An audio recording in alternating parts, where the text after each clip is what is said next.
Hey everybody, I'm going to do a quick video here on the Kwikset Titan system and basically how to identify Titan lock if you were doing a lockout, and then also how to originate a Titan key.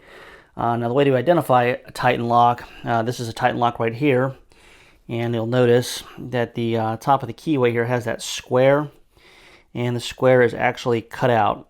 So this is a Titan lock. On a non-Titan lock like this 660 deadbolt, I see the square is there, but it's not actually cut out, so you know this is not a Titan lock. Now, the reason that's kind of important if you're doing a lockout, if you're using a leashy tool, that cutout's there. It left the factory pinned 6, and so you'd want to use the KW5 leashy in case the 6 pin is still there.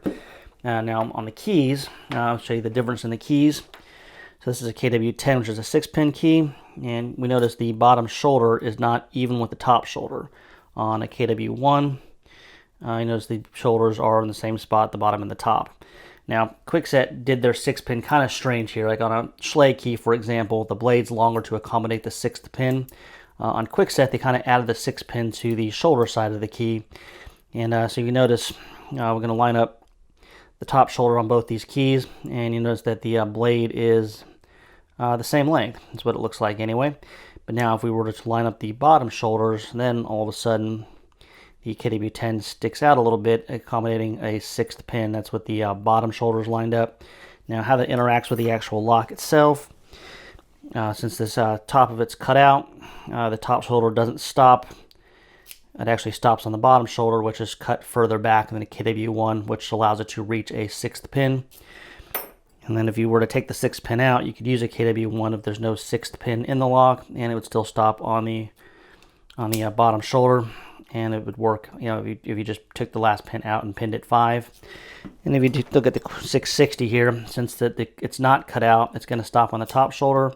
And see, the bottom shoulder doesn't even come into contact with the lock, whereas the shoulder being in the same spot on the KW1 kind of stops on both shoulders. You know, a little square that's not notched out, and on the bottom of the keyway here.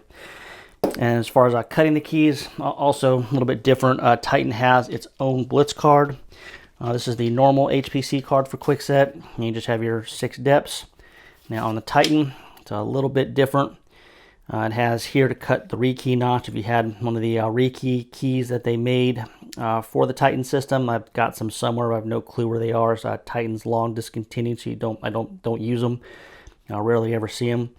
The biggest difference, though, when you're going to code cut a Titan key is you have to use 2 cutting wheels. You would use the 1011 wheel to cut position 1, and you'd widen it, which I'll show you. And then you cut the other 5 positions with the CW10MC wheel, which is the normal wheel you use for like Kwikset or Schley. And you notice they're just, you know, one's fatter than the other. The 1011 wheel is normally used on wafer locks and car keys.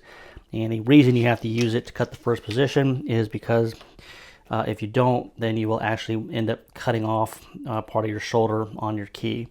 So that's kind of the differences on it. So we'll relocate over to the Blitz machine, and I will show you how to actually cut one of the keys. All right, I relocated over to the HPC machine, and I've got the 1011 wheel installed on it. So we're going to put the Titan card in. And the bitting that I determined from the leashy is 65236, so that's what we're going to be cutting. And we'll be cutting position number 1 with the 1011 wheel, then we'll be switching the wheel. And I'll show you here, get the key in here, and you just actually index the key on the top shoulder like you would a normal KW1 key, even though we're using a KW10 here. And I'm just going to zoom in on position 1 right here and show you how to... we're going to start on the very first line, and then we're just going to be widening the cut using the 1011 wheel. And we're going to cut this to a 6. So here we go.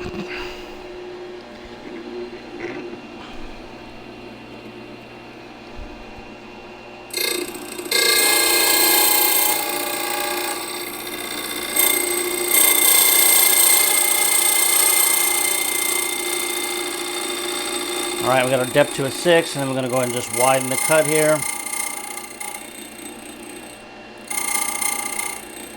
And then we have to actually switch cutters to the CW10MC cutter, and then we'll be able to finish the key here. And it does kind of take the shoulder off a hair even using that wheel, so you don't want to take the key out if you can help it, because it's hard to index it again. So we're going to leave the key in there. Changing the cutter to the KW10 MC.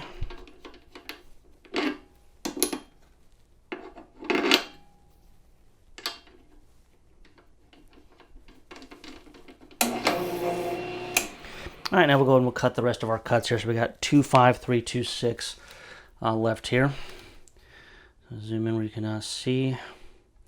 And we'll go ahead and we'll cut the rest of the key.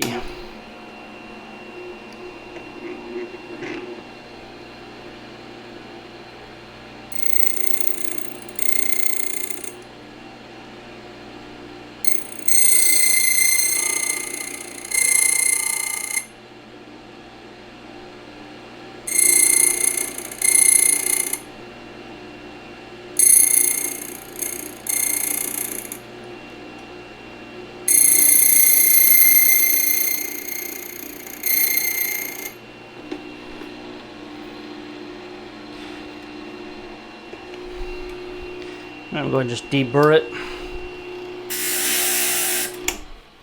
And there's what our key looks like, kind of an ugly looking key. I'm putting a 6 in the first position of this lock system. Makes it look like that. I put a 1 or 2 there if it were me doing it, but I'm going to test it out here. Key does work perfectly in our lock, which is the important thing. And then duplicating these is no problem because you can just index it from the bottom shoulder on your duplicator, and cutting them, duplicating them is 0 issues. But anyway, that's how you code cut a KW10 key for a Kwikset Titan lock. And if you have any questions or anything, put them in the comments or drop me an email. And I guess check out the playlist floating on the screen, like, subscribe, all that fun stuff. And I guess till next time, we will talk to everybody later.